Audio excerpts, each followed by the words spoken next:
Meteora has it all.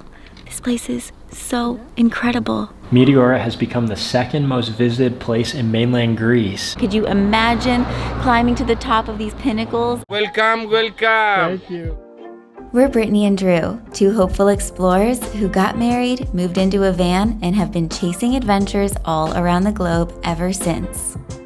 Subscribe and join the ride.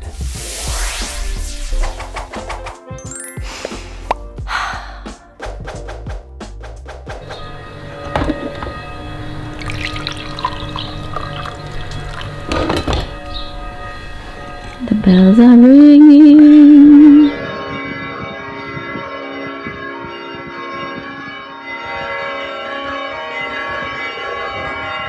Good morning from our cozy little Airbnb here in Kalambaka, one of the little towns under Meteora, which is this incredible place with extraordinary rock formations topped by Byzantine monasteries that you can actually hike to, which is exactly what we're going to be doing today. And right from our balcony here, you can see the little caves that the monks used to live in when they would go into isolation. And we even have our own garden. Well, it's the garden of the hosts of our Airbnb, but they came and knocked on the door and brought us a giant watermelon along with pears and nectarines and plums straight from this garden. Good morning, kitty cat. And of course the fresh figs. And all the figs you can eat. We can't wait. We've been waiting for this day. We're so excited that we get to take you guys along with us. It's going to be so beautiful, and there's a lot to learn about this place.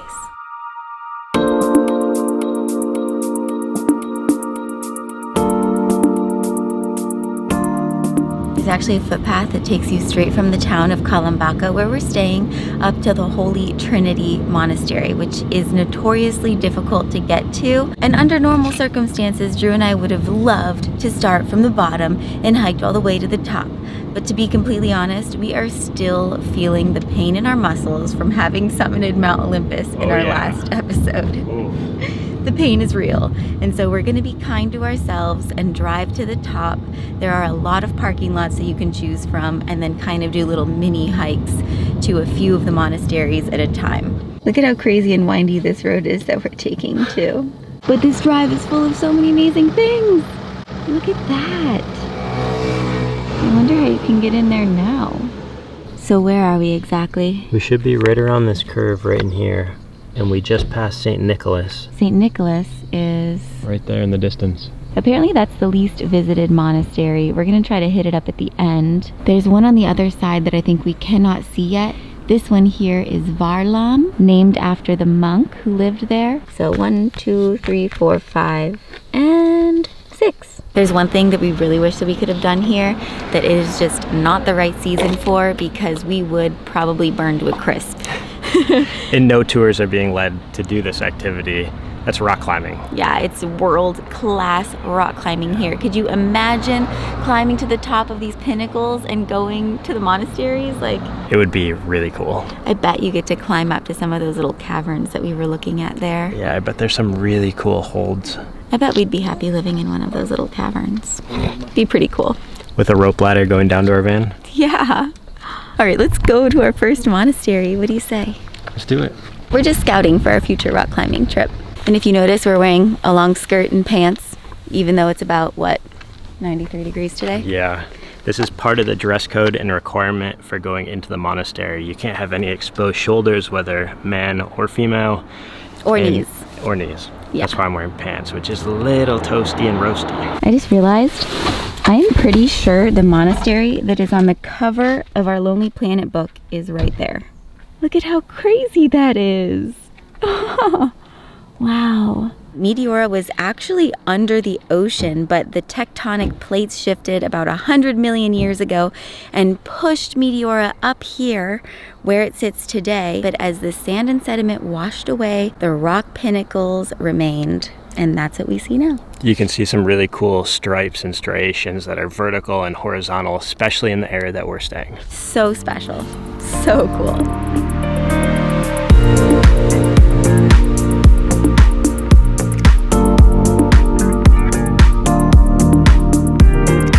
There's a tour operator in town. He said to go to the biggest one first, the Grand Meteor the Grand Meteor. So we're gonna head there first before the crowds start to gather. All of the monasteries open at 9 a.m. and it's about 10 a.m. now. A lot of cars here. Well, maybe we should have parked back there. We're gonna park with the van lifers. If only we had Spirit, we could park right here. That's exactly where we'd pull up. Slider door facing out. Oh. Spin. Parkour. We've seen quite a few scooters go by. This would be the perfect place for Lucky Blue. Don't worry guys, in one of our next destinations, we will be on a scooter. We have a lot more time in Greece, so if you haven't done so yet, please subscribe and tap that bell so you get notified when we have a new video. It helps us beat the YouTube algorithm and we need all the help we can get. All right, to the Megalo Meteoro. Hello, my friend. Moldavia. I love that it says pantaloon. In French, it's pantalon. Whoa, we're just arriving. It's huge. This is the happening place. Looks like we gotta go way down before we can go back up.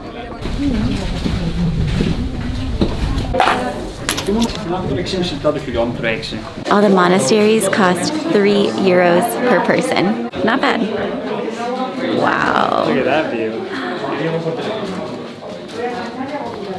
As much as we're appreciating Airbnb life right now, we're constantly feeling like we could stay longer everywhere we've been, especially here now. You know, you could spend a few days hiking around, seeing all the different monasteries. I don't know how we're gonna see them all.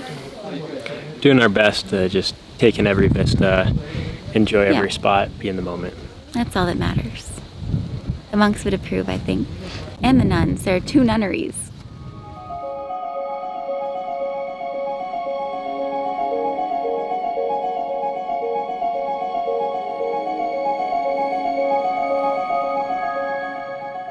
Wow. It was so gorgeous in there. There was so much attention to detail, from the wood carvings to the colors and the paintings. And the gold chandeliers. As much as I wish that we could have filmed in there, I don't think film would do it justice. So in a way, I'm kind of grateful.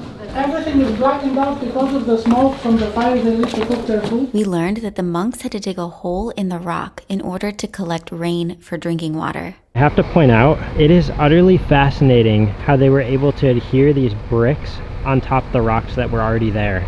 That is absolute modern marvel. And that's where we're going next. No wonder this place is a UNESCO World Heritage Site.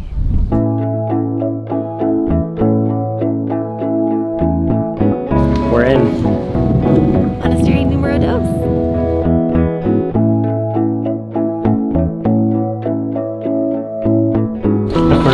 Thank you very much. Is it upside down? Like a thing on a hook there. It's a pulley system, and I think they have a cat in there. No, it's a little monk. It's a monk? Yeah. We'll just say it's abstract art. No, that's a monk.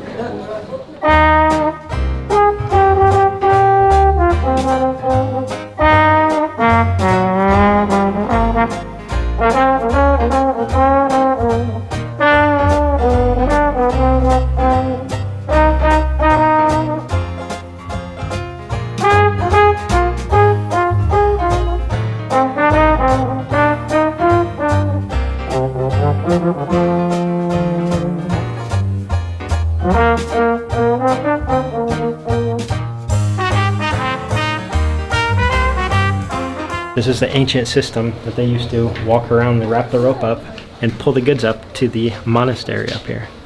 Could you imagine dangling in a rope basket? Do you know where the name Meteora comes from? It comes from the word meteoron, which is Greek for suspended in the sky. No other name would have been better for where men and women are living in between Earth and the heavens, suspended in the sky, living on top of these rocks. Meteora might be famous for the monasteries and nunneries that sit on top of its peaks, but before their construction, hermit monks first climbed these soaring stones to settle in caves and rock hollows to live peaceful lives of solitude and devotion. But then, as monastic communities around the country were being threatened, they fled here for protection and as a way to be closer to God. At its peak, Meteora had 24 monasteries, but due to the raids of thieves and conquerors, many were abandoned or destructed. and the 6 monasteries that still operate today, mostly as tourist attractions, have less than 10 inhabitants. I also like when you told me what the people call themselves up here. Well, the monks, yes, they're called meteorites. Isn't that fun?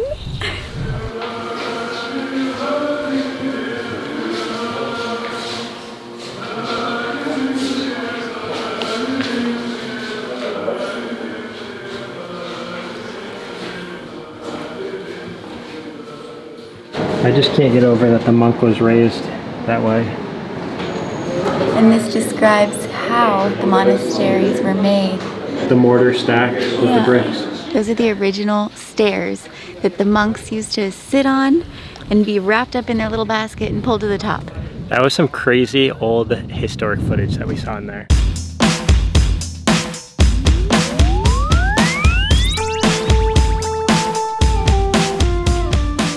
It's pretty toasty in the sun, but under the shade is pretty perfect. So I think we're going to enjoy our lunch picnic right here. Sounds like a plan.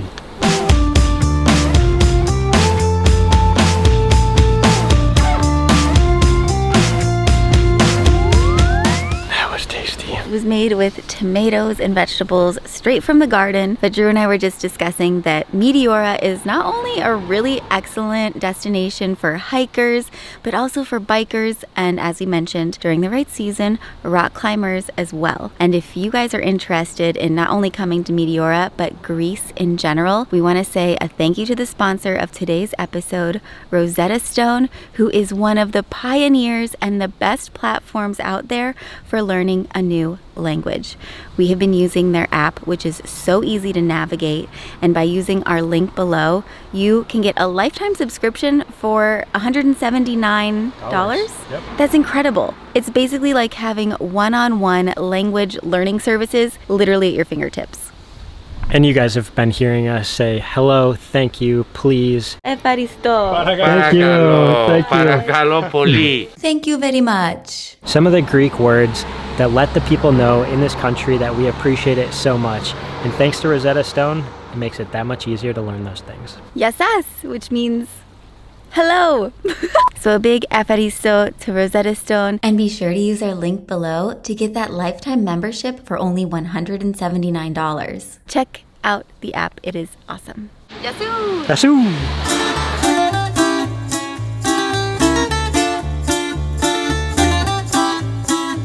There are some hiking routes through the bushes that you can see, the old monk trails. Otherwise, you can walk the road. Which we've seen quite a few people doing. And as convenient as it is to have a road that connects the monasteries, it is a little bit tragic because how magical would it be if we could still only travel to the monasteries along the paths that the monks once did? Look, we're here.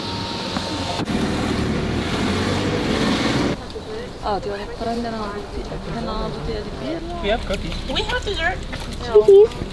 Yeah, have it because it's protein. Hi. Or now it's gone. You see this right here?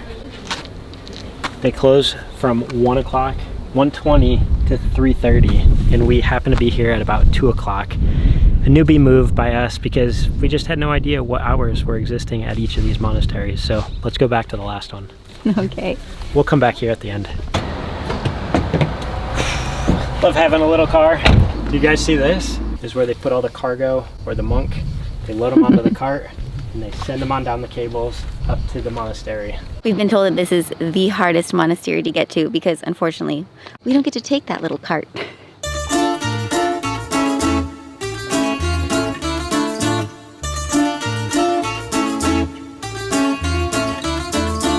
Walking to these monasteries is like making a pilgrimage 6 different times.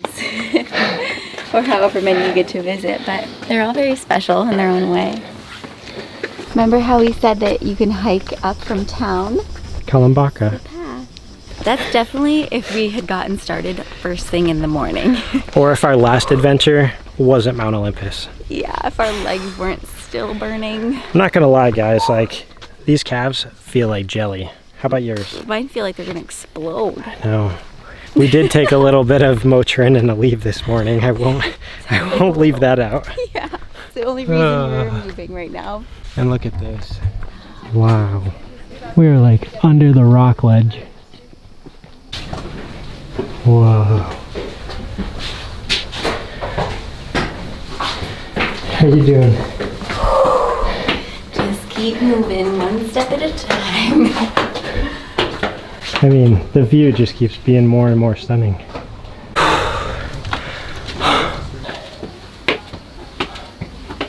And right there's the famous sunset point, the overlook. Just imagine all the monks doing their thing in these little nooks. The monks and their nooks. Up to that flag. Almost there. I love how they all have green grass at the tops.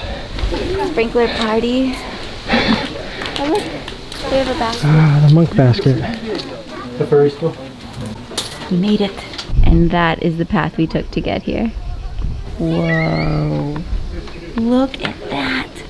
Little wagon that they would pull the monk back on so that he was safe before he got out of the net. I just can't imagine like putting myself where this rock is. It's like I know. a thick fishing net. That's a long drop. Would you still buy a ticket to ride in that up here? Of course. I'm Mr. Adventure. Would you like some holy water? Yes, please. Feels great on the forehead. This monastery definitely doesn't have the crowds or the ornate museum displays like the other monasteries that we've been to had, but we were just saying, kind of think we like this one the most so far. It has a really cool trail to get here. The view, I think, might be the best. I think it has the biggest rock formations that you look off onto. Yeah, you're just surrounded, and it's really peaceful. I know that I was saying it'd be nice if you could like hike to all of them, but I'm so grateful for air conditioning. Wow, it's hot. You're doing great, babes. You're doing great. It's 39 degrees Celsius out right now. That is toasty. One final one to go, and we are so grateful not to be hiking on this hot summer day.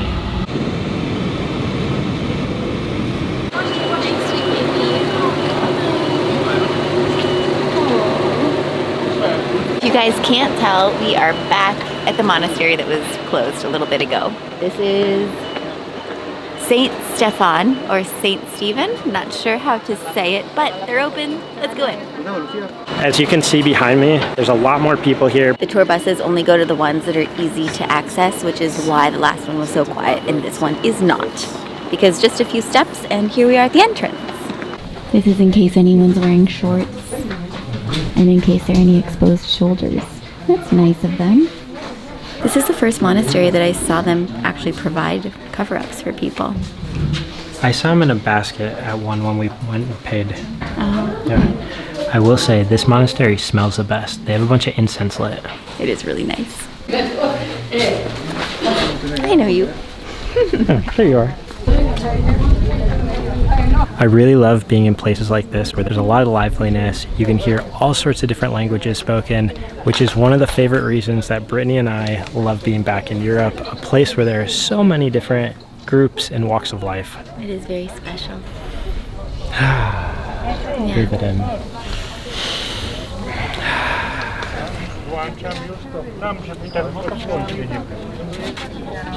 We started over here, went here, did Holy Trinity, and St Stephan is where we currently are.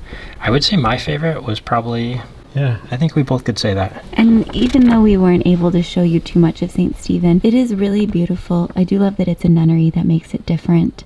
After having visited 4 of the 6 monasteries, we were both feeling pretty satisfied and exhausted. So down to the town of Kalambaka we went for a little pick-me-up. Check this out.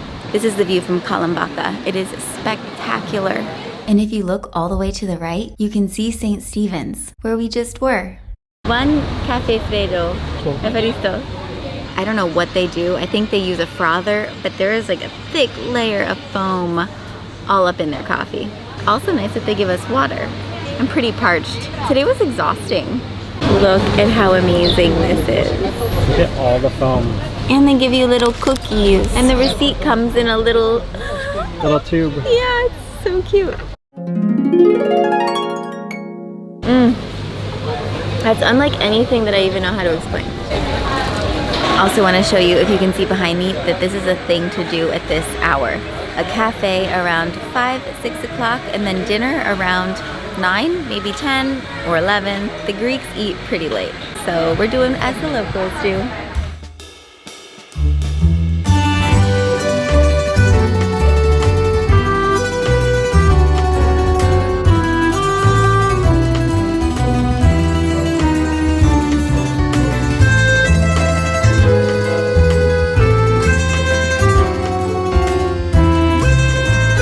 σας. Αθανάσιος. Nice to meet you. Nice to meet you, Nice to boy. meet you. Oh, nice to meet you. Χιλή. America. America. Welcome, welcome. Thank you. It's so sweet. Show me your little cadeau, your gift. Oh, ευχαριστώ. Thank you. Thank you. Παρακαλώ πολύ. So great getting to meet local people here in the shops, and the Greeks are just so welcoming, so kind, and they make us smile everywhere we go. Especially when we go to the bakery. I think Drew's gonna get a dessert for later. Kante. What is it called? Kadaifi. Meteora has become the second most visited place in mainland Greece, apart from the Acropolis in Athens. Whoa. That's crazy. Athens has half the country's population of 5 million people, and this is the second most visited place in the whole country. We estimate that close to 2 million people will visit the site. There's a picture that's shown that's like tour bus, tour bus, tour bus. No, thank you. After reading that, we realized how lucky we were to be visiting Meteora before tourism was back in full swing again.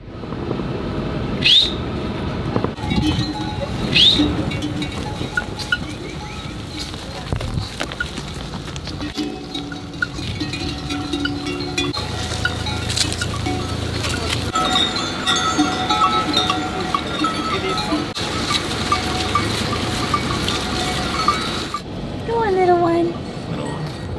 People are out. Oh, that's fun.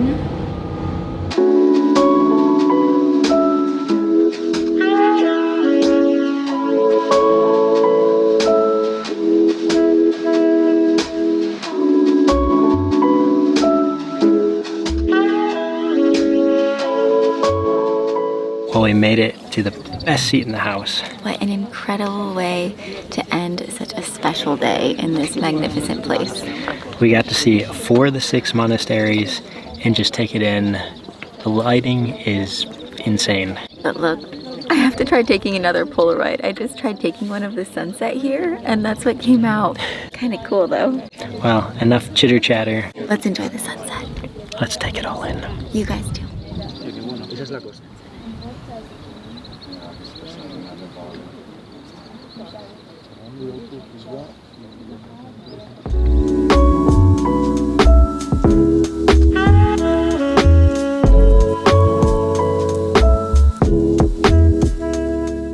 That night, we enjoyed a homemade Greek feast on our porch, taking in the view of those rocks that we now had a much greater appreciation and understanding of, thanks to the day's explorations. There's still so much left of Greece to explore, so if you haven't yet, subscribe and tap that bell. It lets you know when we have new content, and it helps us beat that YouTube algorithm. Plus, next up is the Greek islands, and trust us, you don't want to miss them. We're so excited for everything that lies ahead. We'll see you back here soon. You guys are the best.